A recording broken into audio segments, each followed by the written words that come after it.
Assalamu alaikum warahmatullahi wabarakatuh. Alhamdulillah. Alhamdulillah, kwanza tunamshukuru Mwenyezi Mungu. Tunamtakia rehma, amani zimwendee kiongozi wa umma huu ambaye sio mwingine ila ni Mtume Muhammad sallallahu alaihi wasallam.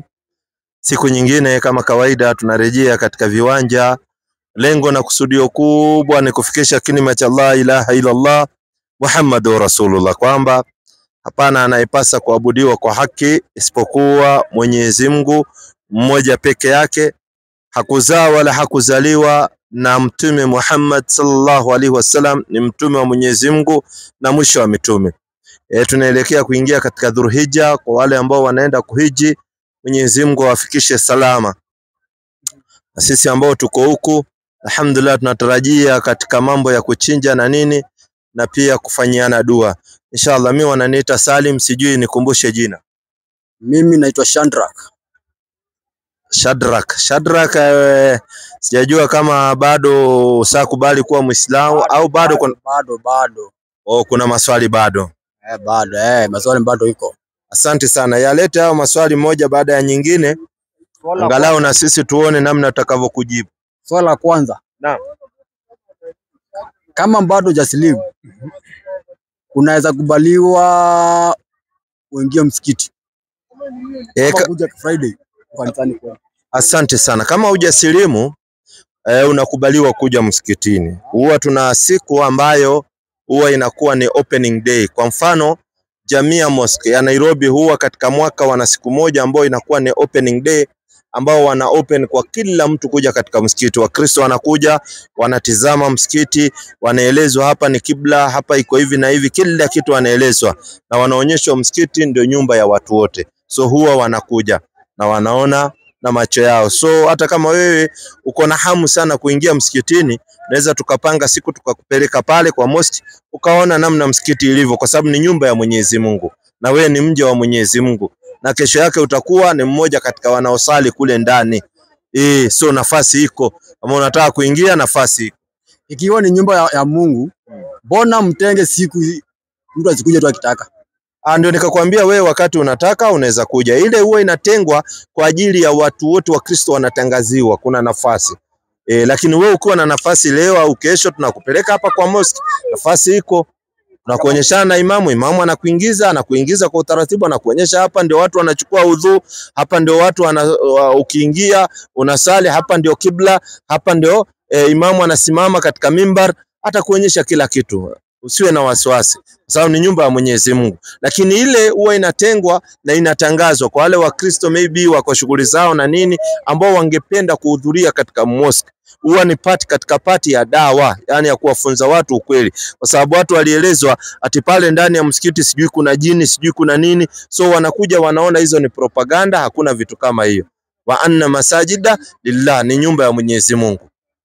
Lakini kuna rafiki yangu alikuwa Muslim, akiwa Mkristo. Naam. Sasa kwenda pale akarudi hata Wakristo akisema ati huko na majini, alikuwa anatarajia vitu kama hizo. Ni kweli ama? Ungemwambia angechukua jini moja akuonyeshe, kwa sababu yeye kama aliona majini, yeye inaonekana ako na supernatural. Naona sasa angechukua jini moja akuonyeshe, kwa sababu mimi sijaona jini. So kama yeye kaona jini, ungemueleza ni vizuri, angeishika ile jini afunge na kamba akuje nayo tuione. Maana sasa yeye anakuambia kitu ambacho hatukioni kuwa amekiona. So ni vizuri angekishika akuje nacho akuonyeshe.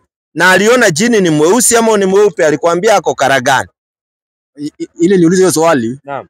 Nimekuwa nikiangalia pasta huyo wa Mombasa, nikiangalia Ng'ang'a. Naona Waislamu wengine wanatoka huko wanakuja huku wa Kristo. Kwa nini? Mimi sina habari kwa sababu sijawaangalia, ila saa hii kuna trend ambayo iko, kwa sababu watu wengi wamekuwa wanaenda, mtu anaambiwa ajifanye kuwa Muislamu, kwa sababu Waislamu katika society wanajulikana ni watu ambao wana uaminifu. So akionekana ati kuna Muislamu amekuja pande yake, watu watamuamini kwa sababu anajulikana Waislamu ni waaminifu. Na hivyo ndio hata wale waganga hawaweki jina yao kamili, wanaweka jina sijui naitwa Suleimani kutoka Zanzibar sijui nini, na ni urongo, kwa sababu wanatumia jina ya Uislamu kwa sababu wanajua Waislamu ni watu waaminifu. So watu watawaamini. That's why wachungaji nao wanatumia hiyo. Wewe hata umeona hiyo sio nini. Kuna wengi ambao wanasema nilikuwa Muislamu nikatoka sasa ni wachungaji. Wanavuna. Unaona Kwa sababu wanajua wakisema tulikuwa Waislamu, Wakristo nao ni watu wa kuvutiwa haraka haraka. So Wakristo huwa wanaingia box haraka haraka.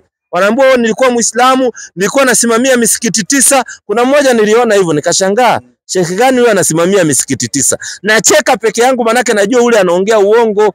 Ati mimi nilikuwa Sheikh nasimamia misikiti 9. Nikashangaa huyo anadhani Uislamu ni kanisani. Yaani asimamie makanisa 9, hivyo ndio anadhani anaweza simamia misikiti 9. Nikaona ni urongo ambao uko wazi. Unaona? Lakini Wakristo wengi wanaamini kwa sababu hawajui, wako katika giza Wakristo. Lau wangekuja wakawa Waislamu wakasoma wakaujua Uislamu, hata wangemcheka ule.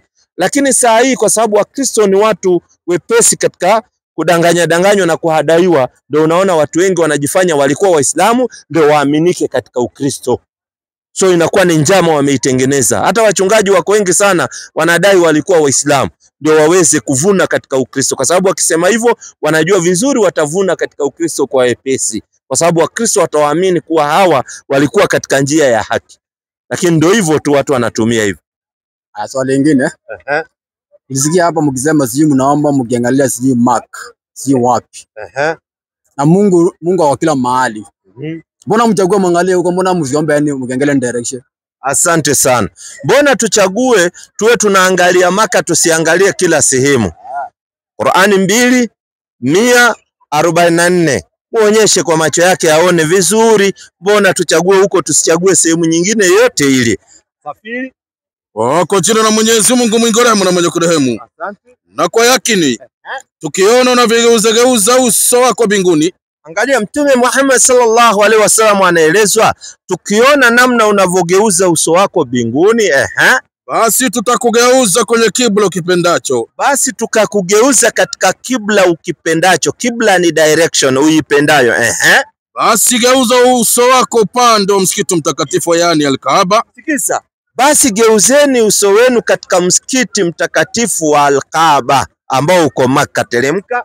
Na popote mnapokuwa. Sikiza. Na popote Waislamu mnapokuwa, mkiwa Kenya, mkiwa Uganda, mkiwa Tanzania, popote Waislamu mnapokuwa, zielekezeni nyuso zenu uliko msikiti huo. Elekezeni nyuso zenu ulipo msikiti huo wa Makka. Malizia. Na kwa hakika wale waliopewa kitabu wanajua kwamba hiyo ni haki itokayo kwa Mola wao. Yani wale waliopewa kitabu cha Mwenyezi Mungu wakakisoma, wanajua ni haki iliyotoka kwa Mwenyezi Mungu kuelekeza uso wenu katika sehemu ya Makka. So tunaelekesha kwa sababu ni amri ya Mwenyezi Mungu. Ametueleza popote ambapo mlipo Waislamu, elekezeni nyuso zenu katika msikiti wa Makka. Sio kwamba ati Mungu anakaa hapo Makka, hapana. Ni amri ya Mungu aliyotuamrisha popote tulipo tuelekeze uso wetu hapo. Na ukiwa uko katika sehemu ambao haujui Makka iko sehemu gani, kwa mfano umeenda jangwani na haujui direction ya kibla iko pande gani, ukaabudu ukiangalia popote, sala yako inakubalika, kwa sababu ni dharura, hauko unajua direction. Lakini ukiwa unajua, lazima uangalie Makka, kwa sababu katika sharti za swala lazima ukiswali uangalie Makka, kwa sababu ni sheria ya Mungu. Na nyinyi ni kwa sababu hamukuisoma Biblia. Lau mungesoma Biblia, kitendo cha kuangalia Makka hamungeuliza Waislamu, kwa sababu Biblia inasema muwe mkiabudu muangalie nyuso zenu huko. Lakini nyinyi leo hamna mwelekeo, ndio tatizo. 12:5 kitabu ni cha kumbukumbu la Taurati. Onyesha vizuri aone na macho yake, lakini hakuona. 12:5 kumbukumbu la Taurati, sio Taurati yenyewe, kumbukumbu la Taurati. Sikiza vitu vinavyoteremka. Nitasoma kama ilivyoandikwa. Lakini mahali atakapochagua Bwana Mungu wenu katika kabila zenu zote, hapaweke jina lake, maana ni makao yake, elekezeni nyuso zenu hapo. Angalia Biblia hiyo inasema mahali atakapopachagua Bwana Mungu wenu apaweke jina lake, maana ni makao yake, elekezeni nyuso zenu hapo. Na ndio unaona nyinyi Wakristo hamna direction, kwa sababu hamna kitabu ambacho kinachowaongoza. Malizia asikie vitu. Nawe uende huko. Nawe uende huko. Saa hii Waislamu wanatoka Kenya wanaenda Makka. wanaenda kuhiji kwa sababu tunaingia Dhulhijja. Wanaenda kuhiji na ndio Biblia inasema nawe uende huko. Unaona wanaitikia mwito ambao huu mwito aliambiwa atangazie watu watakuja ni Nabii Ibrahimu alayhi salam. Sasa watu nao wanaitikia mwito wanaenda Makka kuhiji. Wanaenda kufanya hija. Na Biblia inasema nawe uende huko. Malizia. Pelekeni huko sadaka zenu za kuteketezwa na dhabihu zenu na zaka zenu na sadaka za kuinulia mikono yenu na nadhiri zenu. Unasikia? Unaenda na sadaka na kila kitu unapeleka. Na hii Dhulhijja ndio mwezi ambao Waislamu wanapata opportunity nzuri sana katika hizi siku 10 kutoa sadaka zao na kufanya mambo ya kheri katika huu mwezi. Una malipo makubwa sana katika siku 10 za Dhulhijja.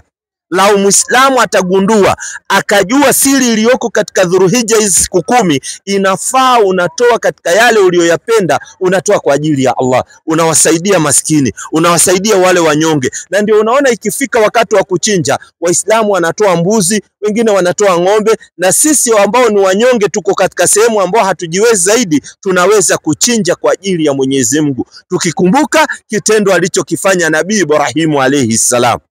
Na tunachinja kondoo au mbuzi au ng'ombe, na zote zinawekwa katika namna inatotakana kuchinjwa.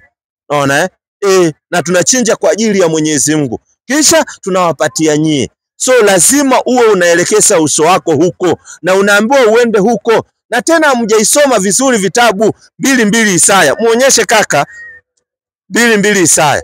Sikieni, mataifa yote wanaenda huko, mpaka Kenya wanafaa kwenda huko wote, na ndio unaona Kenya wanaenda kuhiji. Ila Wakristo hawana mwelekeo, hakuna nyumba ambayo wao wanajua wanafaa kwenda, wala Mungu alichagua. 2 Isaya. Wakristo hawana dira. Hawana dira. Sikiza habari.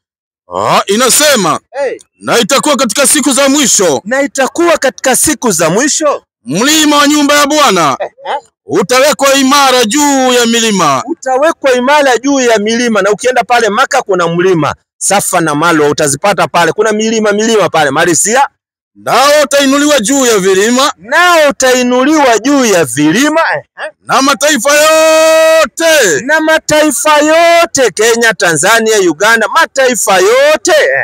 Watauendea makundi. Mataifa yote watauendea makundi. Na ndio kundi la Kenya lishaondoka. Kundi ya Tanzania linaondoka. Kundi ya Uganda inaondoka. Kundi ya Ethiopia inaondoka. Wote wanaenda makundi wanauendea mlima wa Bwana. Naona sasa nyie ndio mjasoma vitabu. So direction ni muhimu sana. Uwe unaelekesha uso wako katika sehemu ambao Mungu amesema. Tena msikiti ambao wanaenda kuzuru ni msikiti ambao, sikiza Mungu anasemaje. Mimi nasema direction ni muhimu. Katika Qur'ani ambia mtu mmoja alikuwa anaabudu Mungu akiangalia direction fulani. Si ndio hiyo tumeelezwa, mtume mwenyewe ndio kaanziwa. Sasa mtume alipoanza ndio Waislamu wakamfuata. Watu wote wanafuata. Hakuna ati ni yeye peke yake. Paka mimi nafuata, naangalia. Sizo hata wewe sasa ukisilimu utakuwa ukifuata. Kwa sababu mtume ndio kiigizo chema cha kuigwa. So yeye ndio kioo. Kwanza akaambiwa geuza uso wako kuelekea Maka, na sisi tukaambiwa popote mlipo Waislamu elekezeni nyuso zenu hapo. Ndio tunafanya hivyo. 396 Qur'an. 399 Al-Karim. Kwenye kitabu kisichokuwa na shaka ndani yake. Naam. Baada a'udhu billahi minash shaitani rajim. Bismillahir rahmanir rahim.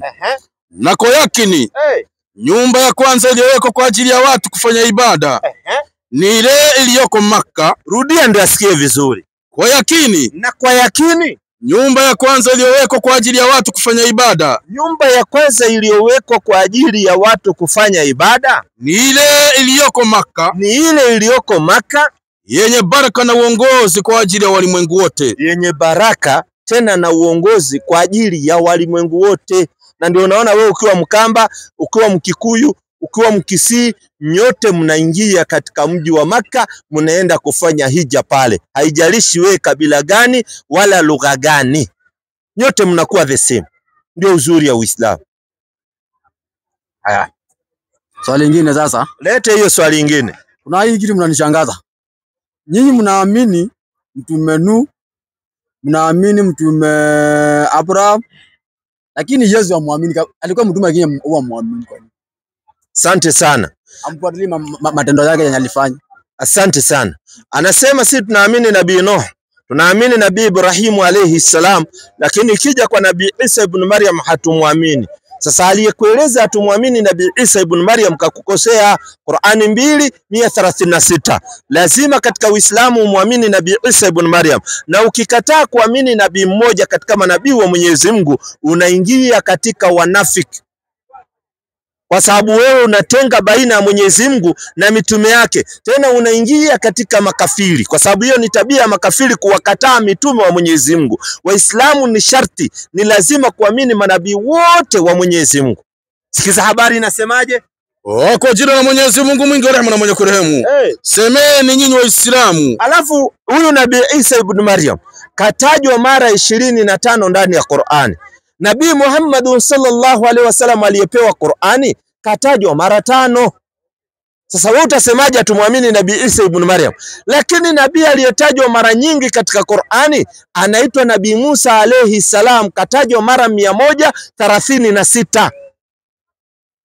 Mara nzuri Hata Musa ametajwa kwa Biblia yetu. Atakuja huko. Malizia tusikie huyu Nabii Isa. Semeni nyinyi Waislamu. Semeni nyinyi Waislamu. Waambiwe Mayahudi na Manaswara. Waambiwe Mayahudi na Manaswara. Waambieni. Na ndio tunakueleza.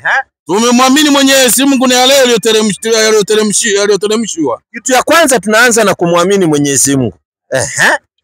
Na yale yaliyoteremshwa kwa Ibrahimu. Na yale yaliyoteremshwa kwa Ibrahimu tunaamini na tunamwamini Ibrahimu. Na Ismaili. Na Ismaili tunamwamini. Na Ishaka. Na Ishaka tunamwamini.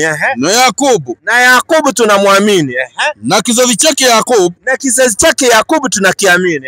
Na waliopewa Musa. Na Musa tunamwamini kwa sababu ni Muislamu ndugu yetu. Na Isa. Na Isa Yesu mtoto wa Mariamu tunamwamini kwa sababu ni Muislamu ndugu yetu. Malizia. Na pia yale waliopewa manabii wengine kutoka kwa Mola wao. Hatutofautishi baina yoyote katika hao. Sisi Waislamu hatutofautishi baina yoyote katika manabii wa Mwenyezi Mungu. Wote tunawaamini. Wewe sikiza, sisi tunaamini manabii wote. Na sisi tumenyenyekea kwake. Na sisi tunanyenyekea kwake Mwenyezi Mungu. Manabii wote tunawaamini, kisha tunanyenyekea kwake Mwenyezi Mungu. Kwa nini hatuwezi bagua manabii wa Mwenyezi Mungu? Qur'ani 4:150. Wewe sote ni sawa. Kwa jina la Mwenyezi Mungu mwingi wa rehema na mwenye kurehemu. Safiri hizo nyanya. Hakika wale waliomkanusha Mwenyezi Mungu na Mwenyezi Mungu na mitume yake. Hakika wale waliokanusha Mwenyezi Mungu na mitume wake. Na wanataka kutenga baina ya Mwenyezi Mungu na mitume yake. Wanataka kutenga baina ya Mwenyezi Mungu na mitume wake. Kwa kusema wengine tunawaamini na wengine tunawakataa. Yani kama nyie wa Kristo unasema mnaamini Yesu hamwamini Muhammad, maana yake mnatenga baina ya Mwenyezi Mungu na mitume wake. Sisi hatuko hivyo, tunaamini mitume wote. Malizia. Au wanataka kushika njia iliyo katikati ya haya. Yani wanataka kushika njia ya katikati. Hawataki kuwa katika ukafiri wala hawataki kuwa katika Uislamu. Si ya Kiislamu hasa wala ya kikafiri. Asante. Hao ndio makafiri kweli. Yani Mungu anasema sasa hao ndio makafiri wa ukweli. Hao wanaofanya wanataka kushika njia ya katikati. Si Waislamu wala hawataki kwenda katika ukafiri. Hao ndio makafiri kabisa. Wanaamini manabii nusu, manabii wengine wanawakataa. Sisi tunaamini manabii wote waliotumwa na Mwenyezi Mungu, lakini sisi ni wafuasi wa Bwana Mtume Muhammad sallallahu alaihi wasallam kwa sababu tuko katika umma wake. Lakini manabii wote tunawaamini kwa sababu wote walikuwa ni Waislamu. Hakuna nabii tunayemkataa. Yesu tunamwamini 100%. Muislamu ndugu yetu, tukose kumwamini namna gani? Haya. Kuna wakati Musa, si mnaamini Musa? Nabii Musa alayhi salam tunamwamini, Muislamu ndugu yetu ule. Alitumwa huko Egypt. Katumwa hapa tu, tunajua Egypt iko hapa. Kafanya miujiza hapa. Miujiza. Na hao watu huko warongo wakafanya pia miujiza yao. Na miujiza ya Musa ikawa ndio ilishinda. Nyinyi kama Waislamu, Mungu anawanenea siku hizi mnasafanya miujiza kama hiyo ya Musa. Kufanya hiyo miujiza ya Musa zama hizi. Acha tuangalie 40:78 Qur'an. Na kuna wale walikuwa wanapewa hizo vipawa. Sikiza Mungu anasemaje kuhusiana na hizo miujiza. 40:78 Qur'an. Kwa jina la Mwenyezi Mungu mwingi wa rehema na mwenye kurehemu. Na kwa yakini tuliwatuma mitume kabla yako. Tuliwatuma mitume kabla yako ya Nabii Muhammad sallallahu alaihi wasallam. Wengine katika hao tumekusimulia majina yao na habari zao. Na wengine hatukukusimulia. Asante. Na haikuwa kwa mtume yoyote kuleta muujiza wote ila kwa idhini ya Mwenyezi Mungu. Haikuwa kwa mtume yoyote kuleta muujiza wote isipokuwa kwa idhini ya Mwenyezi Mungu. Waliopewa miujiza ni mitume wa Mwenyezi Mungu. Sisi saa sio mitume, sisi ni maamuma. Sasa wale waliopewa kipawa ya kufanya miujiza walikuwa ni mitume wa Mwenyezi Mungu. Na ndio unaona hata nyie wa Kristo hamna muujiza wote mnaofanya. Ile mnaofanya ni janja na janja ule. Mtu anakuja ati anafanya hivi mguu, anaambiwa receive in the name of Jesus, anafanya hivi mguu anasema haleluya, kumbe kafanya acrobat. Mwingine anakuja ati haoni, anakuja na miti hivi anasema mchungaji uko wapi, nataka uniponye macho, anaambiwa receive in the name of Jesus. Sasa mchungaji anafungua macho anasema naona, mchungaji anasema wacha tuone kama unaona. Anaulizwa hii rangi ni gani, anasema hii rangi ni green. Sasa swali, mtu ambaye hajaenda shule akafunzwa rangi ya green na blue na yellow. Mimi ambao nilizaliwa nikiona macho, nilichapwa viboko ndio nijue tofauti ya green na dark blue na nini. Sasa huyo amefunguliwa macho leo, amejua tofauti ya green na red. Kwanza angeanguka mara ya kwanza chini kwa ajili ya kuona binadamu, aone kiumbe ambao ako na pua ambao iko mbele, macho iko hivi, angeanguka kwa sababu hajaiona binadamu. Hii yote ni janja na janja ule. Waliopewa uwezo wa kufanya miujiza walikuwa ni manabii. Aliyekuwa anafanya miujiza ni Mungu, si wale manabii. Kupitia kwa wale manabii ndio wanafanya. Saa hii hakuna anayefanya miujiza. Lakini huyo Mungu alikuwa anafanya na akina Musa, akina Muhammad. Bado ni huyo bado mko naye saa hii. Mnafaa kuwa mnafanya. Sisi sio mitume. Na ndio unaona saa sisi ni maamuma. Na ndio unaona saa hii hakuna yanayefanya, hata Wakristo hakuna. Saa hii hakuna mtume dunia nzima. 33:40. Na ndio unaona hata nyinyi Wakristo hamfanyi miujiza.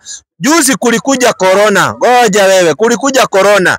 Hawa wanafanyanga in the name of Jesus, waliambiwa na serikali ya Kenya funga hiyo kanisa. Walifunga mbio. Mbona hawako wanasema in the name of Jesus tunakemea corona? Walijua corona watakufa. Watakufa, ilibidi serikali waambie fungeni. Hamna cha muujiza mnafanya hapo. Fungeni, wakafunga, wakaogopa corona. Si wangefanya miujiza tuone? Wacheni hiyo janja na janja ule kaka. Alafu hao wachungaji wanaofanya miujiza wako na personal doctor. Mtu anafanya miujiza lakini akigonjeka anakimbia Aga Khan. Ako na personal doctor wake. Lakini yeye anakuambia usiende hospitali, roho atakuponya. Polisi wakikupata uende hospitali unawekwa ndani, kwa sababu nchi ya Kenya hawahitaji wajinga. Wewe ukiwa mgonjwa wa malaria ama wewe ni mgonjwa wa pneumonia, lazima uende upigwe shindano ili ile baridi itoke katika yale yani zile lungs, itoke hiyo baridi. Wewe sio kusema ati in the name of Jesus baridi toka. Wewe ukipatana na polisi watakuonyesha, lazima upelekwe na nguvu. Sikiza habari. Kwa jina la Mwenyezi Mungu mwingi wa rehema na mwenye kurehemu. Saa hii hatuna mitume ndani ya hapa duniani. Wale unapata ni watu tu kidogo, ni njaa tu wanatafuta kama mankuli kidogo. Wale si mitume. Mtume wa mwisho ndio huyu. Sikiza. Muhammad sallallahu alaihi wa sallam. Si baba yoyote katika wanaume wenu. Wala. Bali yeye ni mtume wa Mungu. Na mwisho wa mitume. Na ni mwisho wa mitume. Baada yake hakuna mtume mwingine. Hawa unasikia ati mtu ameamka asubuhi, yeye anasema ni mtume na bibi yake ni prophetess, hiyo yote ni nane. Ni njaa tu zinazidi. Sasa nyinyi kama Waislamu mnajuaje kama Mungu amewatendea? Sisi tunajua, tunafanya dua kwa sababu mtume ametuambia, ametuachia vitu mbili, ametuachia Qur'ani na Sunna. Ndio tumeachiwa. Maana yake mwenendo wa mtume ndio tumeachiwa. Naona sio tumeachiwa Qur'ani na Sunna za bwana mtume Muhammad sallallahu alaihi wasallam. So sisi hatuna wasiwasi. Tukipiga dua yetu tunagojea matokeo, utaweza jibiwa leo au kajibiwa kesho au kajibiwa kesho kutwa. Mwenyezi Mungu anajua. Kwa sababu yeye ndio mjuzi wa kujua. Lakini sio ati ukiwa mgonjwa unaomba dua Mwenyezi Mungu akuponye, lakini lazima ufanye harakati ya kwenda hospitali upigwe shindano alafu fanya dua. Au kama hujaenda kupigwa shindano, tafuta mitishamba. Kuna wataalamu wa dawa za kisunna ambazo ni za mitishamba. Unachukua labda aloe vera, anakuambia ni ugonjwa gani, anajua hiyo ni aloe vera, na unachukua labda na beetroot na nini na siagwa, basi ndio hivyo. Unapata vizuri, unapona. Manake dawa zote ziko katika miti kama una habari. Kabla mzungu hajakuja kutuletea hii chokaa, tulikuwa tunatumia mitishamba. Sawa? Mitishamba si uchawi. Ukisikia mitishamba si uchawi. Mitishamba maana yake ni unachukua miti lakini uwe na utaalamu. Unajua hii miti inaponya, kwa sababu unaweza kunywa nyingine ikawa ni sumu. Sawa? Kwa mfano kuna watu wanasema ukichukua dania, hiyo kama unajua dania. Dania haya unaosha vizuri alafu unaichemsha, alafu unachukua ndimu, unakamua vizuri ile ndimu, unachanganya na ile maji uliochemsha nayo ile dania. Wanasema ni nzuri ya kutibu figo. Unaona? Manake kwanza maji ya dania haiwezi kukupa ugonjwa kwa sababu dania unakula. Ndimu yenyewe unakula. Unaona? So lakini unaambiwa ukichanganya na hiyo maji inakuwa ni dawa, inasafisha figo. Unapata vizuri? So dawa zimo, lakini ni ujue mtaalamu ambaye anajua mambo ya hizi dawa, mitishamba. Sio mwingine anakukorogea vitu ambavyo havieleweki. So sisi tunajua vizuri sana. Usiwe na wasiwasi. Uko na swali lingine au umemaliza maswali? Ya mwisho. Mnaamini kama kuna witchcraft? Uchawi upo. 590 Qur'ani. Uchawi uko. Hata nyinyi mko nayo kama Waislamu? Uchawi mimi sina, maana Waislamu ni haramu kuwa mchawi katika Uislamu, imeharamishwa. Si tumeharamishwa uchawi iko, si tunawapata nyie mnafanya hiyo uchawi. Kuna baadhi ya watu wanafanya uchawi. Kwani hapa Kenya wewe hujajua sehemu zingine utapata uchawi tena mwingi. Najua hataki kutaja tu. Maana kuna wengine nao wanataka ikitajwa wakimbie huko kutafuta uchawi. Ila uchawi umo. Huwezi kataa, maana uchawi umo. 590 Qur'an. Uchawi umo. Inasema hata hawa wachungaji wengine wenu ni wachawi tu. Mtu anakuambia ati anasoma nyota. Anasoma nyota, kwani yeye nyota ati wacha tutaosha hiyo nyota.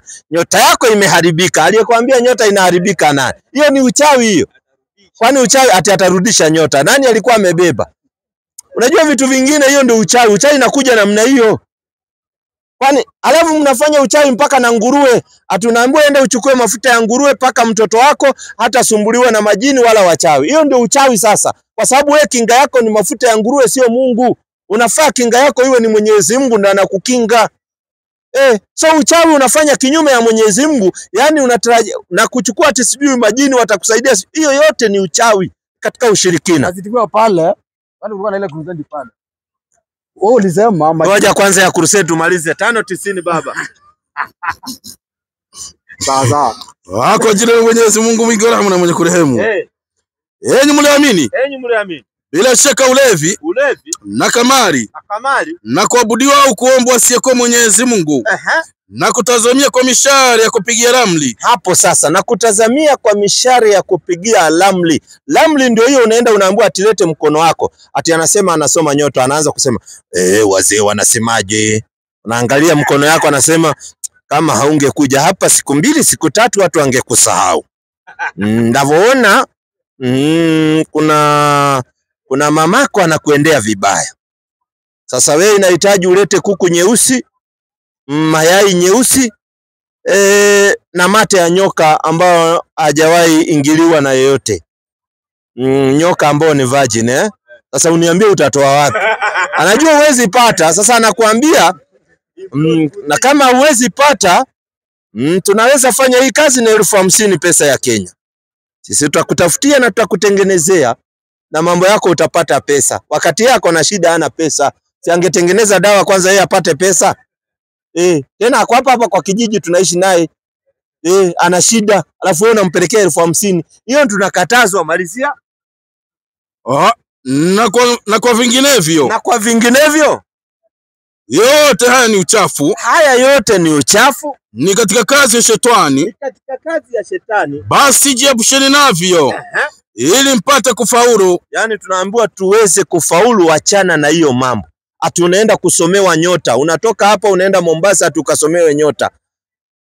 Asi wanasoma. Hiyo yote ni uchawi. Hao wanasomanga Mombasa na wananga kwa Facebook. Wao wanakuwa na majina ya Kiislamu. Wawe na hiyo nimekuambia, kuwa na jina ya Kiislamu sio kusema wewe ni Muislamu. Hapana. Kuwa na jina ya Kiislamu sio kusema ati wewe automatically ni Muislamu. Hapana. Hiyo ni jina umependa ukachukua jina. Pata vizuri. Uislamu ni matendo. Uislamu unaambatana na matendo, na katika Uislamu kuna Waislamu na kuna waumini ndani ya Uislamu kama una habari. Waislamu na waumini. Yaani wacha Mungu ndani yao. Kumaanisha hivi, kuna Muislamu ambaye ni Muislamu tu. Yaani ukimwenda kwa baa utampata anapiga pombe yake, unampata yeye ana shughuli zake tu anafanya. Lakini ukimuuliza anakuambia mimi Muislamu, na ni kweli huwezi mkufurisha. Lakini kuna Muislamu anayefuatilia sheria za Mwenyezi Mungu, ikimkataza hii anakataana nayo, anaachana nayo, akikatazwa hii anaachana nayo, akiamrishwa hii anafuata ile ambayo Mwenyezi Mungu amemwamrisha. So, sisi wa Kristo sasa kama umeamua kuwa Mkristo, unaokoka. Sasa mtu akiwa Muislamu anafanya nini? Anatamka shahada. Maombi. Ni shahada. Maombi na shahada vitu mbili. Shahada ni kwa unakiri ya kwamba hapana hapasai kuabudiwa kwa haki isipokuwa Mwenyezi Mungu mmoja peke yake, na unakubali Muhammad ni mtume wa Mwenyezi Mungu. Hiyo ndio nguzo ya kwanza katika Uislamu, ni shahada. Sasa ukiwa umetamka hiyo shahada, kuna nguzo ya pili ni swala, kwenda kusali mara 5 kwa siku. Sasa kuna mtu ambaye ni Muislamu ambaye yeye anapitwa na swala, yani kwa siku unapata labda anaswali venye anataka. Sasa huyo ni Muislamu, huwezi kumtoa katika Uislamu. Lakini muumini anatimiza sala 5 namna zinavyoamrishwa na Mwenyezi Mungu.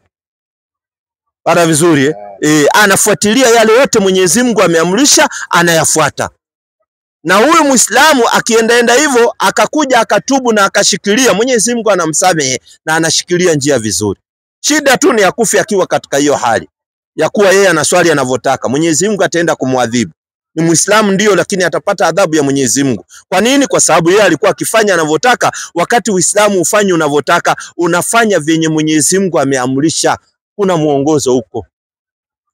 Niko na maswali mawili. Uko na mengine mawili tu peke yake. Haya. Nyinyi kama Waislamu ukisoma Old Testament ya Biblia, mambo na Nuhu, wao walitahiri. Nyinyi mnadai kama Waislamu? Anauliza kama Nabii Nuhu walitahiri. Wallahi sina uhakika zaidi, kwa sababu katika swala la kutahiri tunaambiwa ni sunna ya Nabii Ibrahimu alayhi salam. Alitahiri. Na Nabii Ibrahimu alayhi salam katahiri, kwa sababu kabla ya Nabii Ibrahimu alayhi salam sijajua vizuri, labda nirudi katika vitabu nikague. Napata vizuri, kwa sababu inakuwa ni sunna ya Nabii Ibrahimu kutahiri, unakata ile ngozi ya mbele. Ndio unaona tunatahirisha watoto wakiwa wadogo, wanakatwa ile ngozi ya mbele, kwa sababu aliambiwa atahirishe watoto wakiwa wadogo, wanakatwa kabisa ile ngozi ya mbele. Na nipata vizuri. So tunasema sunna ya Nabii Ibrahimu alayhi salam. Sasa Nabii Nuhu alikuwa kabla ya Nabii Ibrahimu alayhi salam. Sasa sina habari ya sunna maana yake. Ni tabia aliyoifanya Ibrahimu, aliamrishwa na Nabii, aliamrishwa na Mwenyezi Mungu aitekeleze, na sisi tunaifuata. Kwa sababu mtume anaambiwaje? Qur'ani 16 sura Nahri 124. Yani chochote Ibrahimu alikifanya tunakifanya, na ndio unaona sisi tukienda Maka, wale tumebaki huku tunachinja. Tunachinja kwa sababu Nabii Ibrahimu kachinja. Unaona? Tunafanya mienendo aliyofanya. Sikiza mtume naye anaamrishwaje? 16:123. Watu Nahari. Kwa jina la Mwenyezi Mungu mwingi wa rehema na mwenye kurehemu. Kisha tukakufunulia kwamba wewe Nabii Muhammad sallallahu alaihi wasallam ufuate mila Ibrahimu. Ufuate mila ya Nabii Ibrahimu. Kama hiyo kutahiri, mila ya Nabii Ibrahimu tunaifuata, ndio tunatahirisha watoto hata wakiwa wadogo. Sio kama nyie mnatahirisha wengine vize.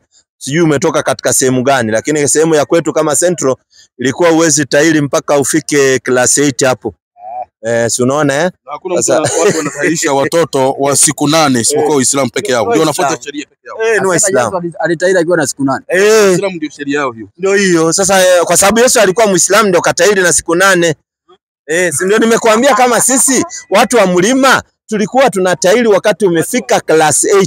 Sijui pande hii ya kwenu. ya Ukambani sina habari, lakini nimekuambia upande ya mlima ilikuwa hauwezi kutairi mpaka ufike class 8 ndio unatairishwa, ndio ati ukienda form 1 sasa wewe ni mtu mzima. Na Waluya nao naona wanakimbiza vijana huku barabarani, anachapachapwa na jivu, chapachapwa huku anakimbia, anaenda anaambiwa sijui ashike kichwa ndio anatairisha, lakini wanatairisha pia vijana wakubwa sio watoto wadogo. Sababu hiyo kukimbia na labda kuna mvua hawezi kijana mdogo. Watu wa Ingo huko, lakini watu hapa kwenu sijui mnatairisha wakiwa na umri gani? Akiwa kuanzia hata mwaka mmoja ni sawa tu. Ala, Ukambani mnatairisha mwaka mmoja? Hatuna ile time. Asante sana. Haya. Sasa swali lingine nilikuwa nauliza, mimi mnasemanga Waislamu nyinyi watu wenye napenda peace, napenda kusaidia. Lakini mimi kama mimi nasema ni uongo. Kwa sababu matajiri wengi Waislamu, matajiri sasa hawezi saidia mtu kama Mkristo na ndiye amemwajiri. Ukweli ama si ukweli? Sina uhakika kwa sababu tajiri mwenyewe sijaona ambaye hajasaidia Mkristo, kwa sababu maybe haujaenda ukamuomba msaada, kwa sababu atakusaidiaje na labda hajui kama unahitaji msaada.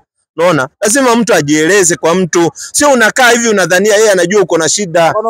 Si ubaguzi. Wewe umewahi kuenda wewe ushaenda ukamueleza. Sikiza kwanza, tusihukumu mtu kabla hujamueleza. Wewe ushaenda ukamueleza, kakangu mimi nina shida, nina njaa, nina hivi na hivi. Akasema sitakupa chakula. Hawataki kabisa, hawataki kusaidia Mkristo. Ushawahi kwenda ukamwambia, umemfesi ukamwambia sina chakula akakunyima?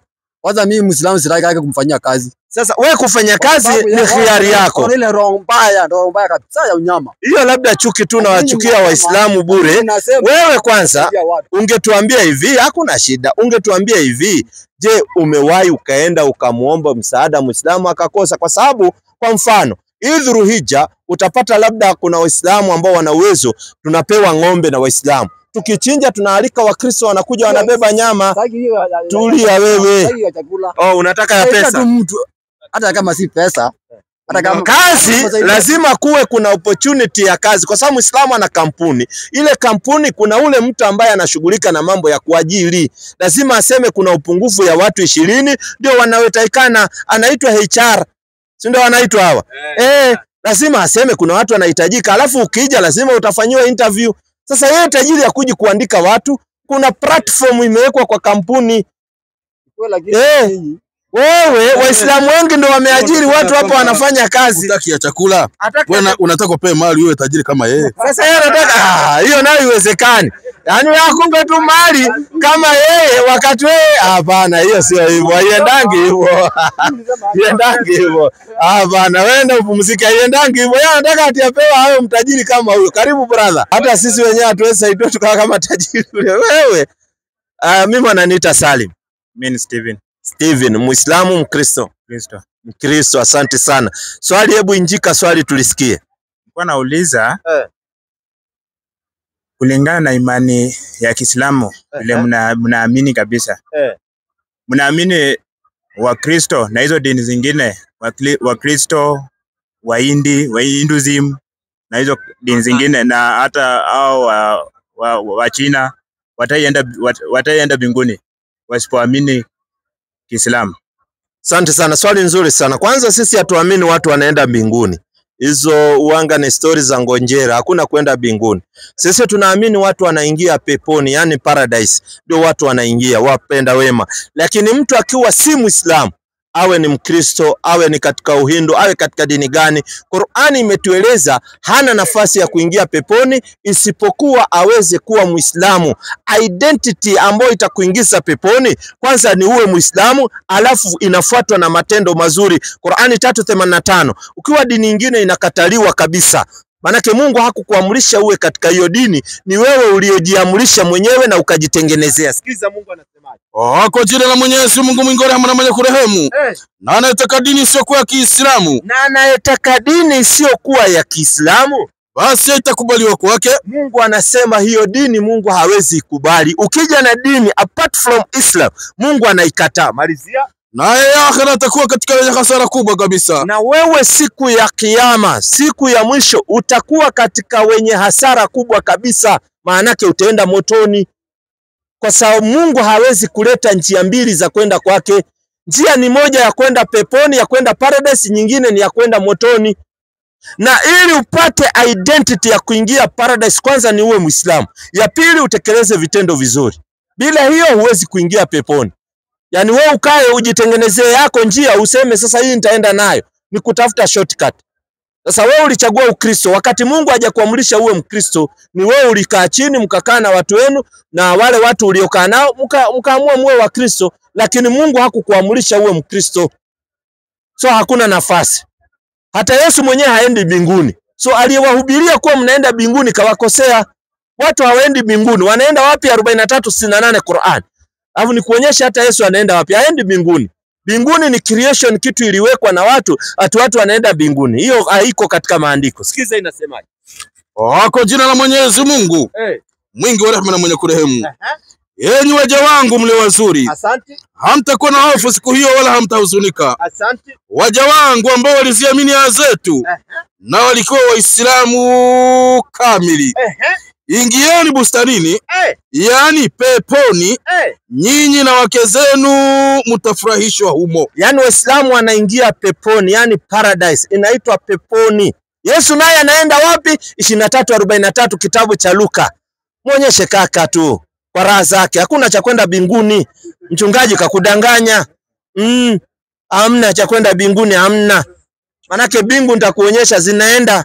Bingu azimo wakati wa siku ya mwisho aziko. Sikiza Yesu naye anaenda. Yesu akamwambia, Amin nakwambia leo hivi utakuwa pamoja nami peponi. Allah, Waislamu wanaenda peponi, naye Yesu anasema leo hivi utakuwa pamoja nami peponi.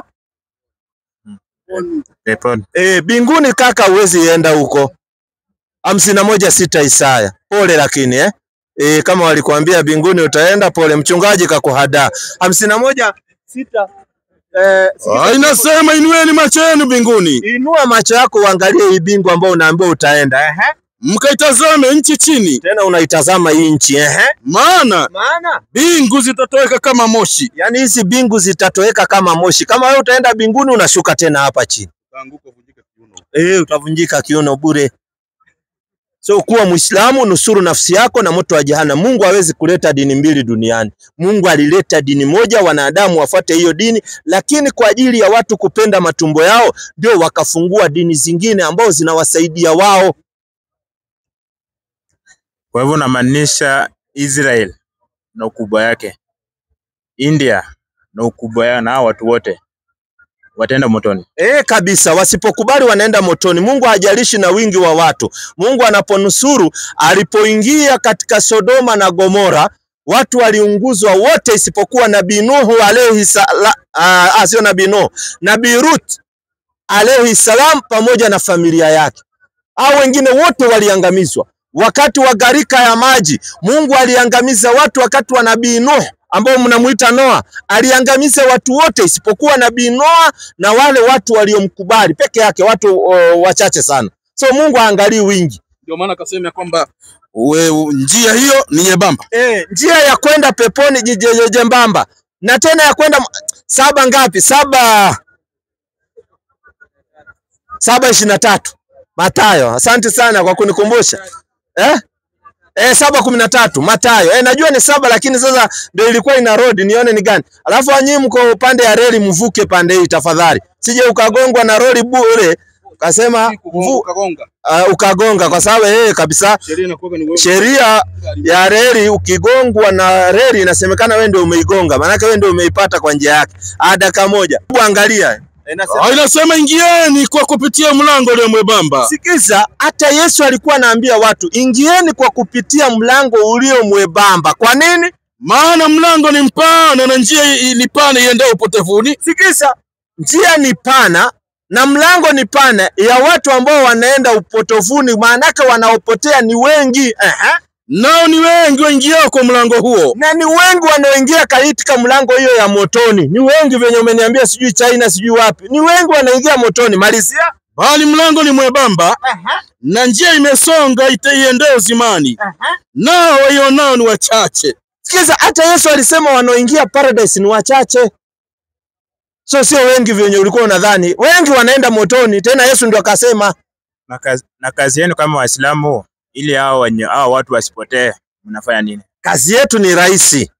Qur'ani 12 102 108 Suratu Yusuf. Kazi yetu ndio hiyo, na ndio unaona tunatoka asubuhi tunaraukia kibarua yetu. Ikifika saa 10 tunaswali asiri, tunakuja hapa.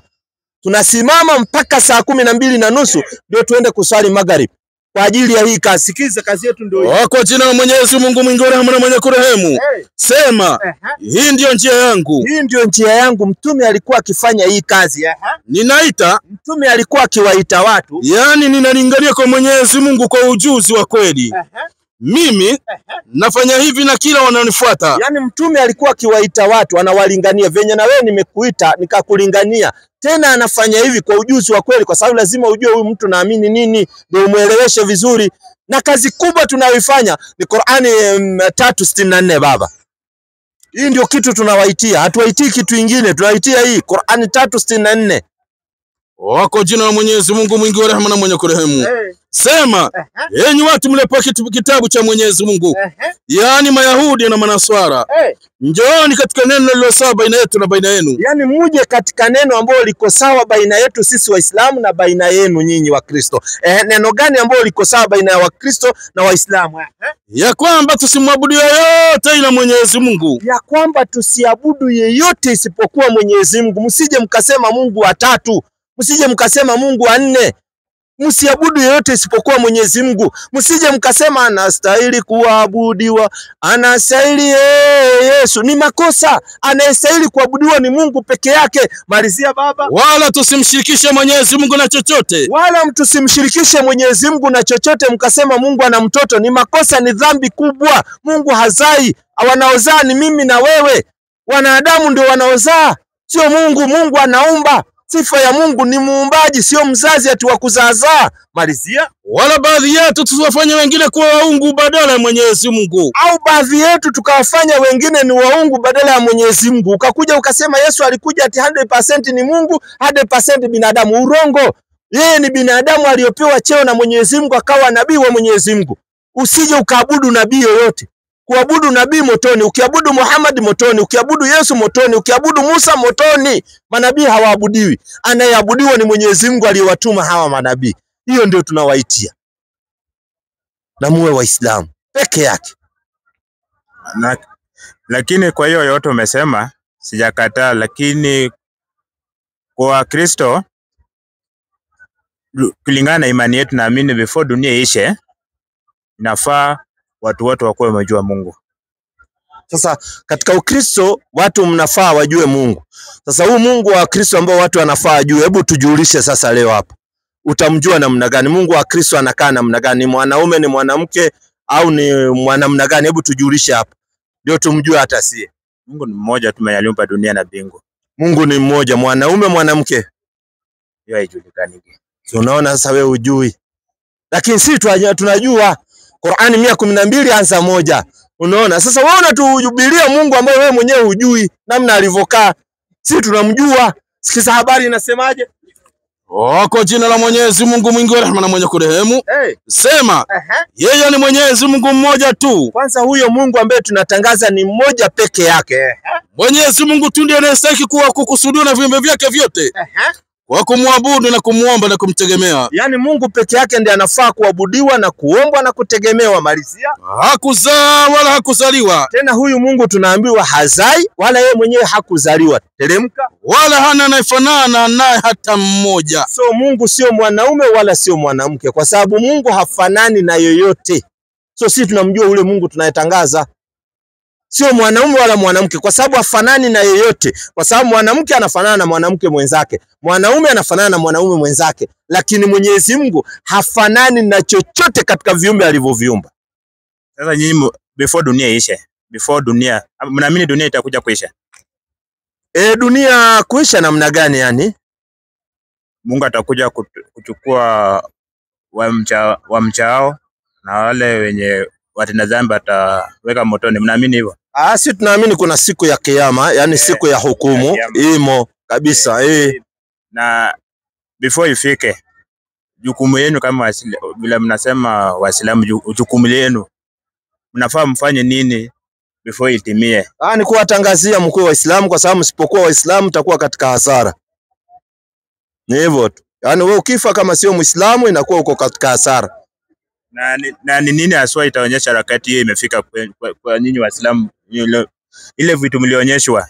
Kuna vitu kubwa sana ziko, alama kubwa kubwa ziko, zile ndogo ndogo tusaziona. Unaona? Tumeelezwa alama ndogo ndogo tumeziona, zimebaki alama kubwa kubwa. Kuna mtu anaitwa Masihi Dajjal anakuja, kuna Nabii Isa ibn Maryam anakuja, kuna Mahdi anakuja. Unaona, kuna hizo ndio zile kubwa zitakazokuja. Yaani tumeelezwa zile kujwa. Ukisikia Isa ibn Maryam, Yesu mtoto wa Mariamu anakuja vunja hizo misaraba ambao mnaweka na akuja waeleze ukweli kuwa yeye alikuwa Muislamu na nini, ndio muweze kuongoka. Swali ya mwisho ni wache mwingine, nauliza mnaamini kwa chakula zote ni sawa binadamu kula? Chakula zote kula binadamu inategemea ni chakula ya aina gani. Yaani kula chakula lazima uangalie sheria ya Mwenyezi Mungu inasema namna gani. Kwa mfano kuna chakula ambazo tumekatazwa. Kwa mfano ukiingia katika wanyama tumekatazwa kula chakula za aina hii. Qur'ani 645. Katika wanyama tunakatazwa hizo. Sio kila kitu unapakia tu. Ila katika Biblia inasema unapakia tu. Imekataa. Nitakuonyesha. Angalia hapa. Usikonde. Angalia inasemaje? Kwa jina la Mwenyezi Mungu mwingi wa rehema na mwenye kurehemu. Sema, sioni katika yale niliyofunuliwa mimi. Yaani niliyoletewa haisioni kitu kilichoharamishwa kwa mlaji kukila. Isipokuwa kiwe ni mzoga. Kwanza mzoga tumekatazwa. Mzoga ni nini? Umepata mbuzi amekufa, ule mbuzi ni wako, ulikuwa unalisha, ukapata amekufa bila kujua kilichomuua ule mbuzi. Umekatazwa kula ule mbuzi. Kwa sababu labda kaumwa na mnyama ambao wako na sumu na wewe ukala ile nyama ikakuadhiri. Tuko pamoja. Malizia. Au damu inamwagika. Damu tumekatazwa kula damu. Nyinyi mnachukua damu mnaweka katika small intestine ama large intestine, mnaita motura. Imekatazwa. Sasa tuko pamoja hapo, damu hatutumii. Malizia. Au nyama ya nguruwe. Au nyama ya nguruwe. Sisi tunaambiwa ukiona nguruwe usile. Kwa nini? Malizia. Kwani hivyo ni uchafu. Tunaambiwa hizo ni uchafu, msiguze, mwachane nazo. Hata sisi tumekatazwa. Kwani wewe unasomanga kitabu gani? Nyinyi kina nani mmekatazwa? Hata sisi tumekatazwa. Na wewe unaamini Biblia? Naamini Biblia. 10:25 kitabu cha Wakorinto wa kwanza. Msikie Paulo anavyosema. Kabla hujaenda sikiza hiyo, alafu nikuachilie usiwe na wasiwasi. 10:25 baba, Wakorinto wa kwanza. Kila inasema kila kiuzwacho sokoni. Muonyeshe. Asiseme ni wenu. Wakorinto wa kwanza 10:25. Rudi asikie. Kila kitu kiuzwacho sokoni kuleni. Bila kuuliza. Paulo anasema wewe ukipata motura iko pale na ni damu, yeye anasema maadamu inauzwa sokoni, wewe inafaa ukule bila kuuliza. Ndio unaona kuna Wakristo wanapakia nguruwe, ndio unaona kuna Wakristo wanakula damu, lakini wewe unasema imekatazwa na bado wewe ni Mkristo, lakini wewe unasoma mambo ya Paulo. Paulo anasema wewe ukipata chochote kinauzwa, wewe pakia bila kuuliza. Malizia anasema ni kwa ajili ya nini? Bila kuuliza kwa ajili ya dhamiri. Lakini mtu akiwaambia kitu hiki kimetolewa kiwe sadaka msile. Sasa yeye anasema kitu ya sadaka ndio usile. Lakini hizi zingine anakuambia ukule tu. Wewe ukipata inauzwa sokoni wewe fagia. Sasa sokoni, sokoni unaweza pata soko. Ukiingia sokoni unapata nyama inauzwa ya nguruwe, unapata mutura inauzwa sokoni. Yeye anasema ufagie. Katikati ya Wakristo na Waislamu, wapi penye tunatofautiana na nyinyi? Tunatofautiana mambo mengi sana, kwa sababu nyinyi kitu ya kwanza tunatofautiana kwa Mungu. Hamtaki kuabudu Mungu, mnaabudu viumbe alivyoviumba Mungu. Hiyo ndio tofauti. Alafu pili, nyinyi hamfuati imani aliyoteremsha Mwenyezi Mungu, mnafuata imani ya Warumi. Si kanisa yote. Ni kanisa yote, kwa sababu Biblia ndio inasema 1:7 Warumi. Ni Biblia ndio inasema mnafuata imani ya Warumi, hamfuati imani ya Mungu.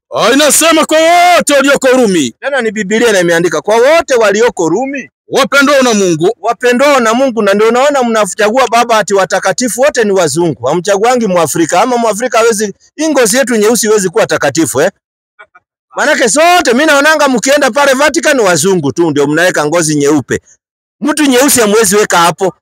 Na nyinyi maliza. walioitwa kuwa watakatifu. Walioitwa kuwa watakatifu. Neema na iwe kwenu na amani itoka kwa Mungu Baba yetu. Sikiza, neema na iwe kwenu na imani itoka kwa Mungu wetu.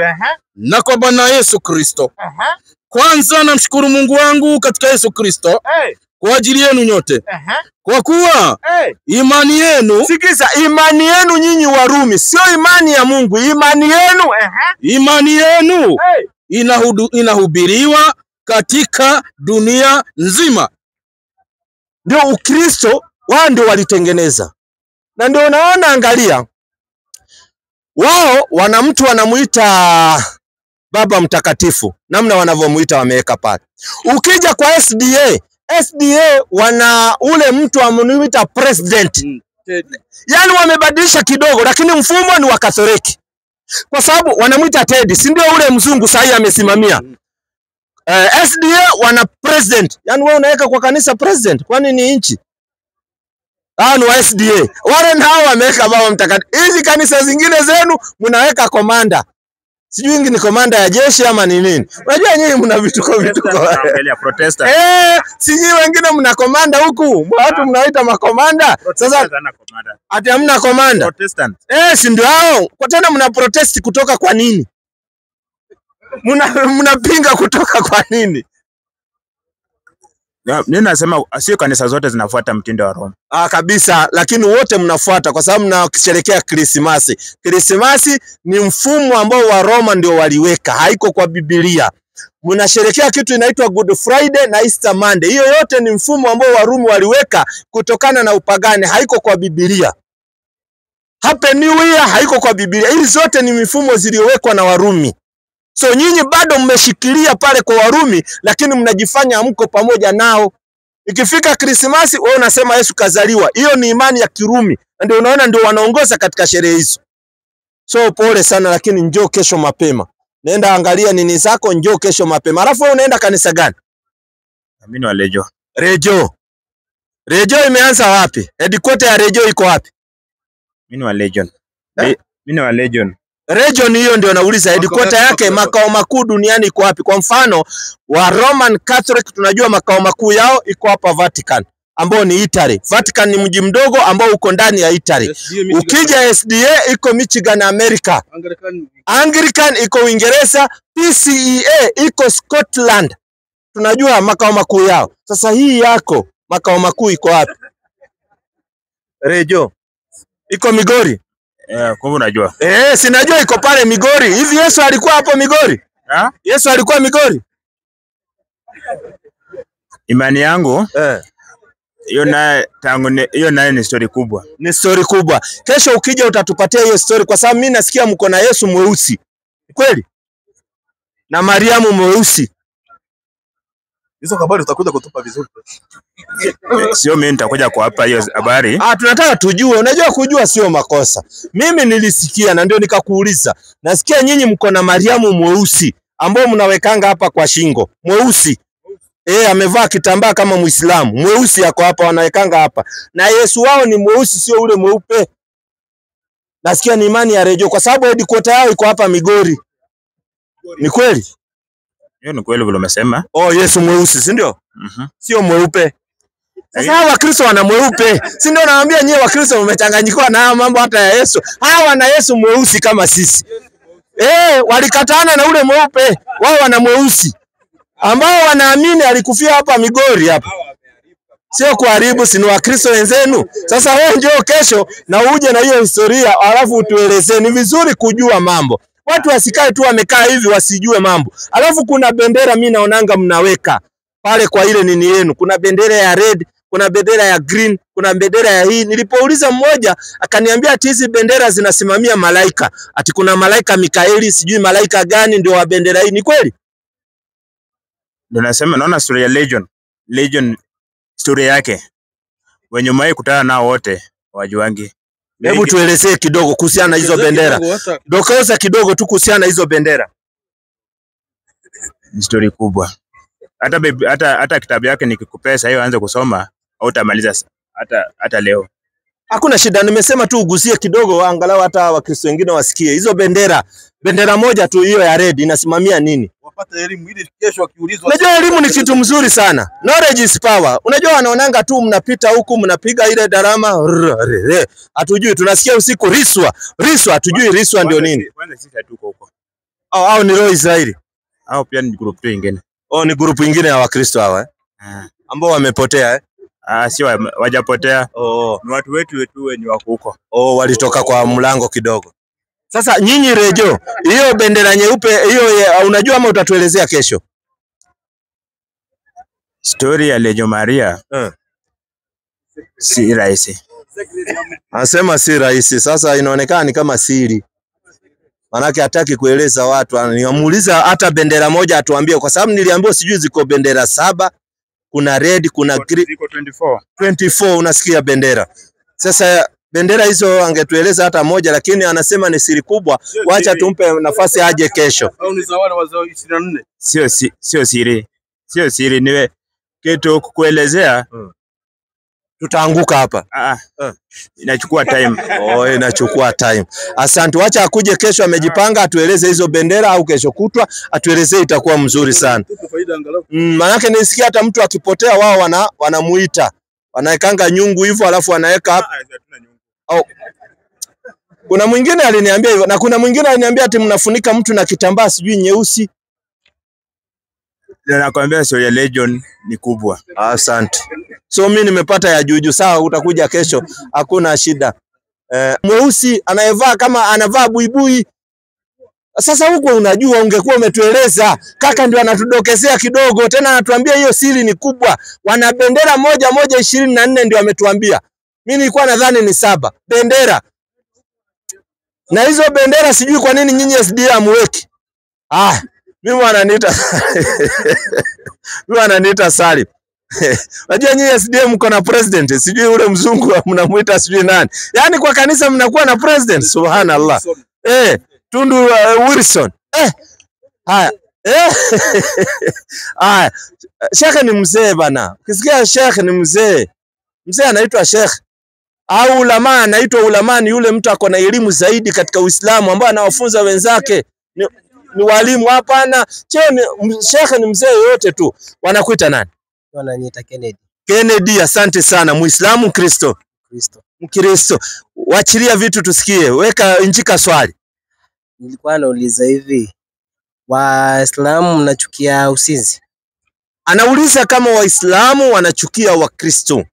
Swali nzuri sana. Leo tungekuwa na chuki tungekuja hapa tuwaite ndio muende peponi. Qur'ani 5:82 muonyeshe aone kwa raha zake kama tunawachukia. 5:82 Qur'an. Kwa jina la Mwenyezi Mungu mwingi wa rehema na mwenye kurehemu. Hakika tutakutoa walio maadui zaidi kuliko watu wengine kwa Waislamu.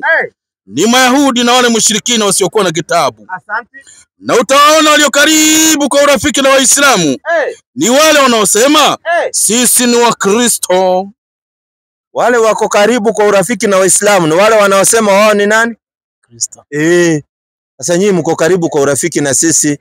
Ndio unaona hata nyumba tunakodisha kwa Mkristo, au Mkristo anakodisha kwa Muislamu. Kampuni tunafanya moja kazi, watoto wanaenda kusoma shule moja, duka tunanunua moja. Kuna swali lingine pia. Hatuna chuki na nyinyi, tunawaita tu mwe Waislamu. Tunawapenda ndio tunawaita. Hata leo ni venye sijabeba ile msahafu Qur'ani, kuna zile za tafsiri, ningekupa moja ndio usome ujue haki mahali ilipo. Ingine ni yani Waislamu mnachukia inaitangwa ni adultery. Ile yenye unapata ukiona mwanamke unamtamani, ukiona mwanaume kama wewe mwanamke unamtamani. Hiyo mnaruhusiwa ama pia ni dhambi kwa Kiislamu? Kutamani ni mambo mengine na mambo ya kuzini mambo mengine. Kwanza unapoangalia mwanamke unaambiwa usirudishe macho yako kufuatilia, yani kuangalia mitulinga, unaona kwa sababu hii macho, unajua macho namna tumewekwa, ukienda barabarani unaona venye wamevaa wengine, unaona, lakini sio ufuatilie. Watu wavuke pande hiyo bwana, msije mkaguzwa hapo ikawa balaa, unaona. Kufuatilia ndio makosa, unaona. Yani wewe umeona mwanamke unafuatilia mpaka aende kule, unaangalia venye anakanyaga na nini, unaanza kusema na Mungu ameumba. Sasa wewe unaingia kwa midhambi. Ile moja tu ukiona hivyo, wewe angalisha macho yako chini. Usifuatilie hiyo, tumekatazwa.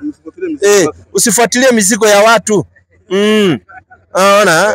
Wacha hiyo. Kama unataka wewe acha kufuatilia dakika moja goja tu.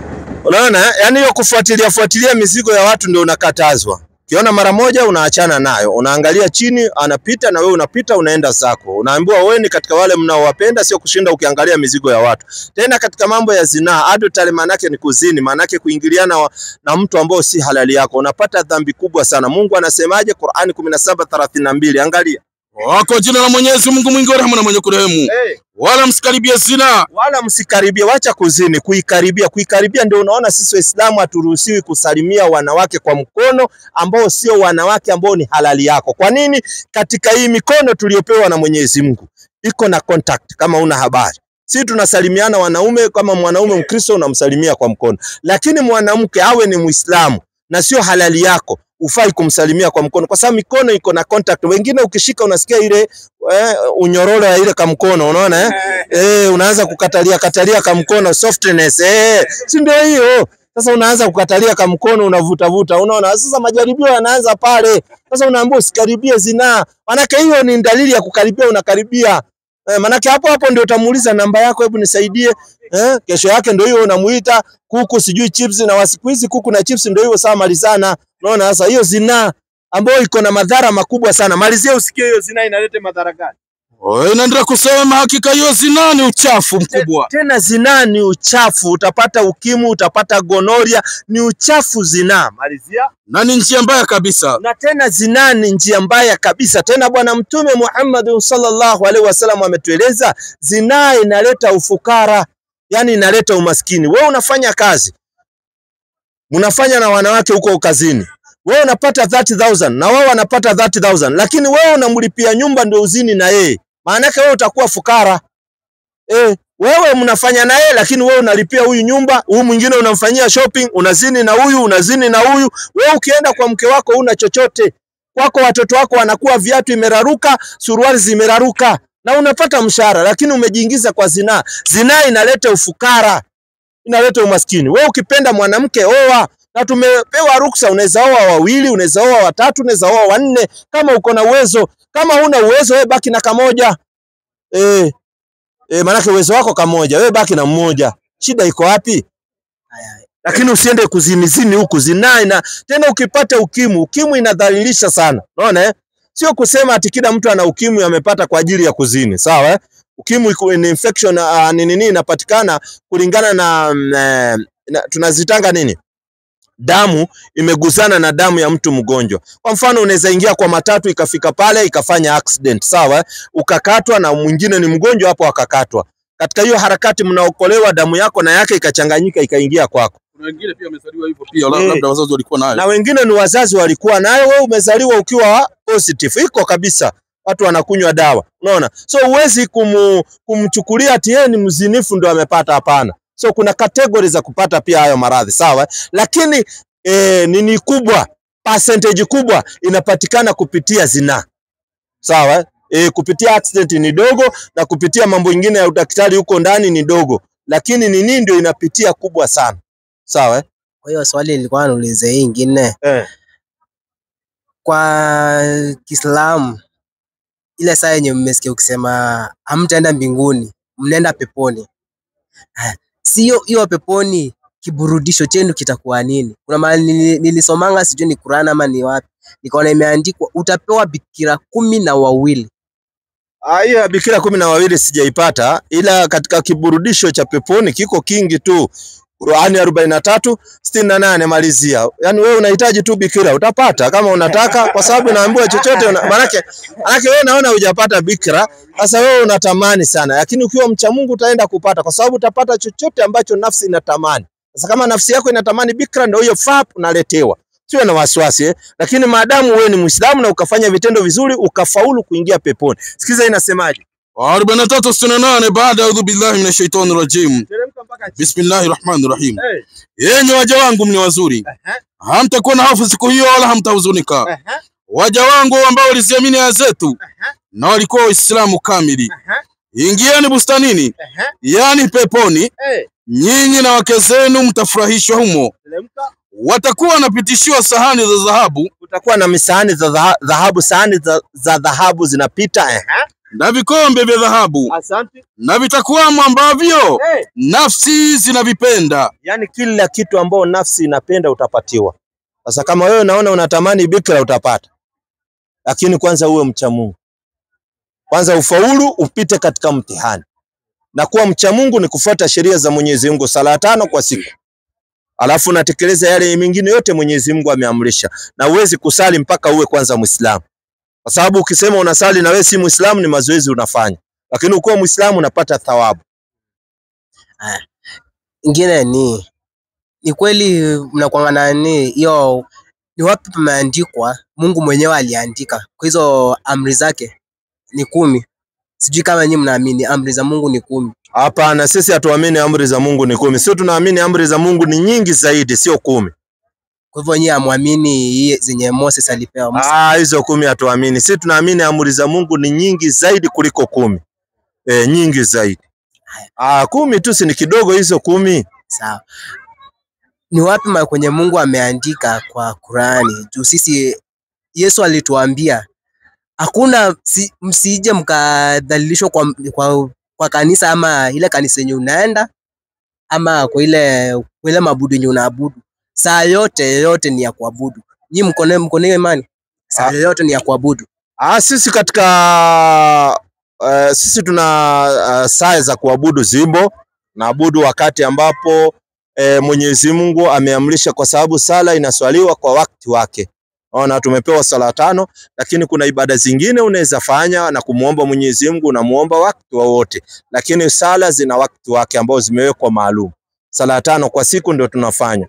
Kwa sababu lazima pia upate kwenda kufanya kibarua, kwenda kufanya kazi. Sala ikisha unakimbia unaenda unafanya kazi. Lakini kwa siku si tumewekewa sala 5. Asubuhi, nasikia asubuhi mapema sana, Allahu Akbar, Allahu Akbar. Maanake Mungu ni mkubwa, Mungu ni mkubwa. Unaona? Kisha ikimalizwa katika adhana naitwa, naambiwa hayya ala salah, hayya ala falah. Njooni katika sala, njooni katika kufaulu. Unaona? Tunaenda tunasali, alafu ikifika saa 7 tunaswali, ikifika saa 10 tunaswali, ikifika saa 12:30 saa inakaribia tunaenda kuswali, na ikifika saa 2 ya usiku tunaswali. Alafu usiku unaamka wewe mwenyewe unapiga ibada zako. Hizo ni zako za ziada unapiga. Unamuomba Mwenyezi Mungu maghfira na nini, unafanya ibada. Unanipata vizuri ndio upangilio ambao Mwenyezi Mungu ametupangilia namna hivyo. Sala ikiisha unaenda kufanya kazi. Kwa sababu huwezi kuanza asubuhi kufanya ibada mpaka jioni. Utakula nini? Lazima uende kutafuta riziki. Mtoaji wa riziki ni Mungu. Lakini akuletee ikiwa umelala. Lazima kuna sababu ya kuletwa hiyo riziki. Lazima utoke uende kibarua, alafu Mungu akutilie wepesi. Sisi tunawahimiza watu kufanya kazi na kufanya ibada. Sote una combine na inawezekana. Kwa hivyo hata ukiwa kwa kazi unafanya ibada pale pale. Yaani wewe ukiwa kwa kazi huwezi kufika msikitini hapo ikifika saa 10 unachukua mkeka, kama una mkeka unachukua carton, kama una carton unatafuta mahali ambao hapajakojolewa yani hapana najis, unaswali pale.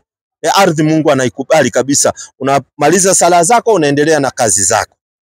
Kuna nyingine yenye naonanga before mjenda kusali lazima muoge. Yaani lazima msafishe. Naonanga mnasafisha kichwa, mikono na miguu. Mbona hamwezi mkasafisha mwili wote ndio muingia kwenye swala?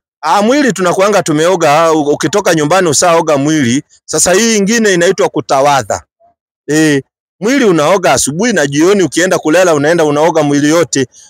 Lakini sasa kutawadha unatawadha wakati udhu imevunjika. Kuvunjika maanake labda umeenda haja, umetoa yani katika tupu zako ya mbele na nyuma kuna kitu imetoka, lazima utawadhe tena. Maanake udhu imevunjika. Na ni amri ya Mungu kutawadha wakati wa kila sala mnatawadha. Kama udhu itakuwa imeondoka, ni sheria ya Mungu. Sasa hiyo si ndio nilikuwa nauliza. Unaosha mikono peke yake? Sio mikono peke yake, 5 3 Qur'ani. Hebu angalia. Sio mikono peke yake. 5 6 Qur'ani. Kwa jina la Mwenyezi Mungu mwingi wa rehema na mwenye kurehemu.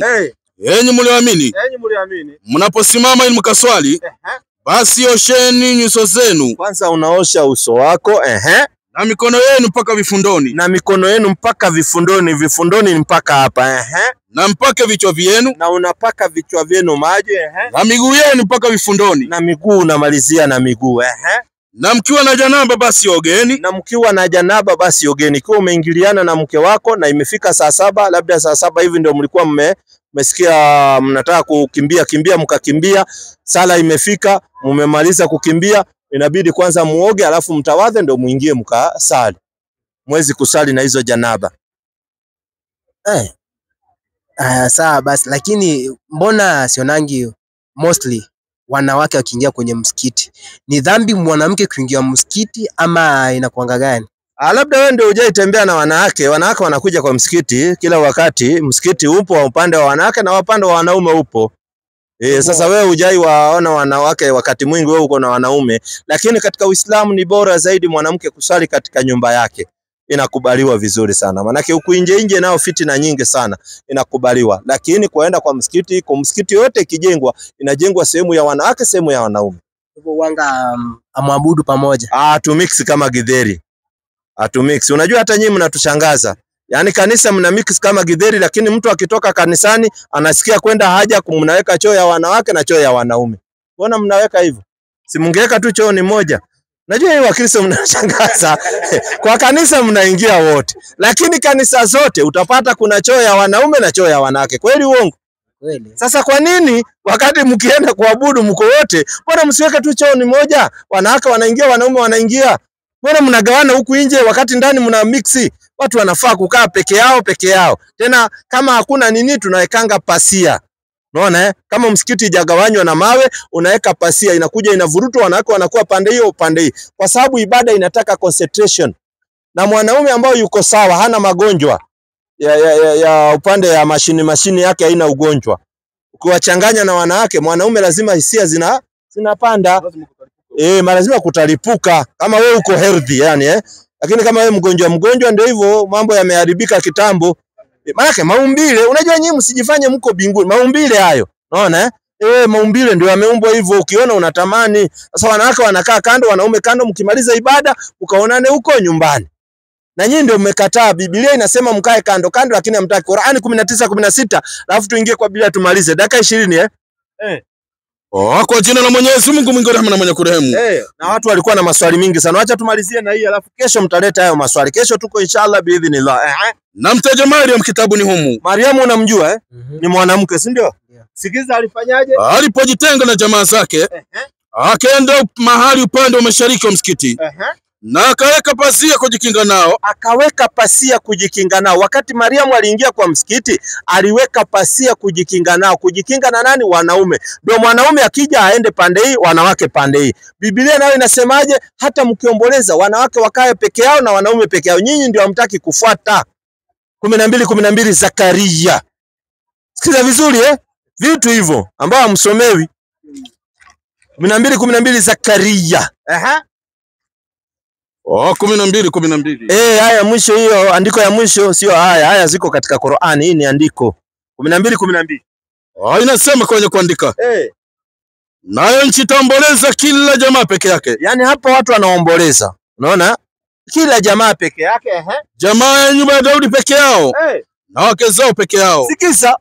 Jamaa ukisikia ni wanaume peke yao na wake zao peke yao. Teremka. Jamaa ya nyumba ya Nathani peke yao. Na wake zao peke yao. Jamaa ya nyumba ya Lawi peke yao. Na wake zao peke yao. Jamaa ya nyumba ya Shimei peke yao. Na wake zao peke yao. Jamaa zote zilizosalia, yani Wakamba, Wakikuyu, Wajaluo, jamaa zote zilizosalia, kila jamaa peke yake, kila wanaume peke yao na wake zao peke yao, na wanawake peke yao. Lakini mkakataa, mkaweka kama githeri, yani maharagwe na mahindi. Na ndio ukifika kanisani unaambiwa msalimie jirani yako, mwambie unampenda kwa ajili ya Bwana. Na ni mke wa mtu amekaa hapo kando yako, na wewe unamwambia unampenda kwa ajili ya Bwana. Na mume wake alisikia kuna fununu, utapata ngumi siku moja. Tunamalizia tukisema alhamdulillah. Alafu wale ambao Wakristo wako hapa labda wanataka kuona video, unaingia unaandika Salim Dawa, unapata video, na kukiwa na swali comment hapo utapata majibu, siwe na wasiwasi. Na kesho tuko hapa inshallah, Mwenyezi Mungu akitujalia. Lete maswali, uliza vizuri, na ndio vizuri tunakuja tunapatana na watu wengi, tunafungua macho na tunaona ukweli mahali uliko. Na ukiona ukweli usilimu kama huka ketu. kakubali kwa moyo, lakini kwa mwili anakataa tu. Kaka roho Muislamu lakini mwili Mkristo tu ndo anakataa, lakini roho yake inakubali. So tunamkaribisha pia yeye katika Uislamu. Asalamu alaykum warahmatullahi wabarakatuh.